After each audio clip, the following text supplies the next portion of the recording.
Hi friends, welcome to ज्ञान यार। दोस्तों बात करेंगे BCAA के बारे में। बहुत से लोगों की डिमांड थी कि भाई BCAA को समझाइए कि भाई ये क्या है, लें या ना लें। देखो BCAA कोई नया टॉपिक नहीं है, ऑलमोस्ट लोग जानते हैं, बट सरल भाषा में मैं आपको बताऊंगा। बहुत छोटा वीडियो तो देख लेना। होता यह दोस्तों कि बड़े बड़े बॉडी बिल्डर्स हो या वर्कआउट जो करते हैं, जिम जाते हैं, उनको ये चीज़ रात दिन देखने को मिलती है भाई BCAA ले लें या ना लें। तो BCAA को समझो क्या है। देखो BCAA एक प्रकार का प्रोटीन ही है। प्रोटीन का जो पाउडर होता है, प्रोटीन का जो डिब्बा होता है, उसके अंदर भी कुछ अमाइनो एसिड्स होते हैं, उसमें कुछ ज़्यादा अमाइनो एसिड्स होते हैं। लेकिन अगर बात की जाए पर्टिकुलर BCAA की, तो इसमें कुछ कम अमाइनो एसिड्स होते हैं। अब अमाइनो एसिड्स क्या होते हैं? देखो हमारी बॉडी कुछ प्रोटीन तो खुद बना लेती है, कुछ सिंथेसिस कर लेती है, नेचुरल डाइट से बना लेती है, लेकिन कुछ एसेंशियल प्रोटीन होता है जो बॉडी नहीं बना पाती है, तो इसे हमको बाहर से लेना पड़ता है। अब जाहिर सी बात है, एक आम आदमी उसको ज़रूरत नहीं है इन चीज़ों की, क्योंकि उसकी बॉडी उतना प्रोटीन बना रही है, सिंथेसाइज कर रही है जितना उसको ज़रूरत है। जब भी आप एक्स्ट्रा वर्कआउट करेंगे या जिम जाएंगे, वर्कआउट करेंगे, बॉडी बिल्डिंग करेंगे, तो आपकी बॉडी को एक्स्ट्रा ज़रूरत है, तब आपको चाहिए होता है प्रोटीन या BCAA की ज़रूरत पड़ती है। अब BCAA का मतलब होता है भाई ब्रांच चेन अमाइनो एसिड्स। तो अमाइनो एसिड्स तो बहुत सारे होते हैं प्रोटीन के अंदर।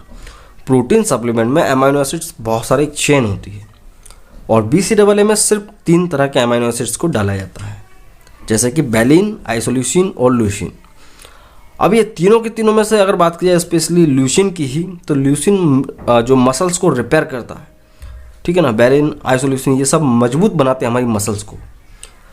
अब ज़रूरत क्यों पड़ती है ये समझ लेते हैं। देखो जब भी आप वर्कआउट करेंगे तो क्या होता है, मसल कॉन्ट्रैक्ट होती है, रिलैक्स होती है, कॉन्ट्रैक्ट होती है, रिलैक्स होती है। तो मसल थोड़ी सी अंदर से ब्रेक होती है, मतलब टूटती है, थोड़ी सी धागे जैसे खींचते हैं, तो एक प्रकार से कमज़ोर हो जाती है। जब आप अमाइनो एसिड्स को लेंगे तो वो क्या होगा, मसल रिपेयर होगी और वो थोड़ी बड़ी हो जाती है मसल, मतलब कि ग्रोथ हो जाती है, ग्रो।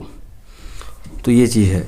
तो मसल को रिपेयर करना बहुत ज़रूरी है, उसकी मरम्मत करना बहुत ज़रूरी है, उसको न्यूट्रिशन पहुंचाना बहुत ज़रूरी है। तो मसल के पास न्यूट्रिशन अमाइनो एसिड के फॉर्म में ही जाता है।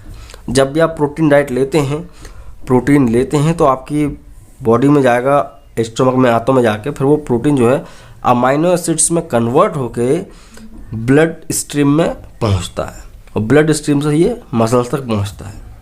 सपोज अगर आप वर्कआउट कर रहे हैं और आप अमाइनो एसिड्स नहीं ले रहे हैं, तो फिर क्या होगा, मसल्स कमज़ोर रहेंगी और कभी ना कभी इंजरी भी हो सकती है, तो मसल टूट ही जाएगा। तो ये रिस्क भी होता है और मसल ग्रो नहीं होगा। आप कई लोग कहेंगे भाई कि सिर्फ और सिर्फ इस पर डिपेंड नहीं रह सकते। जाहिर सी बात है, नहीं रह सकते, तो आप दूसरे सोर्स से ले सकते हैं। नेचुरल सोर्स कई तरह के हैं। आप एग खा सकते हैं, अंडा खा सकते हैं, चिकन खा सकते हैं, पीनट बटर खा सकते हैं, ब्राउन ब्रेड खाओ, बहुत तरह तरह की चीज़ें अवेलेबल हैं। सब में प्रोटीन होता है, कुछ ना कुछ। लेकिन आप डायरेक्ट जब प्रोटीन लेते हैं तो तुरंत एब्जॉर्ब होता है और ब्लड स्ट्रीम में जाता है अमाइनो एसिड के फॉर्म में। तो यही होता है क्या, BCAA। कई लोग इसे पोस्ट वर्कआउट लेते हैं, वर्कआउट करने के बाद, या कई लोग इसको उस वर्कआउट के दौरान भी लेते हैं, ताकि मसल्स रिपेयर होती रहे, मसल मजबूत बनी रहे, एक स्ट्रेंथ बनी रहे, ठीक है।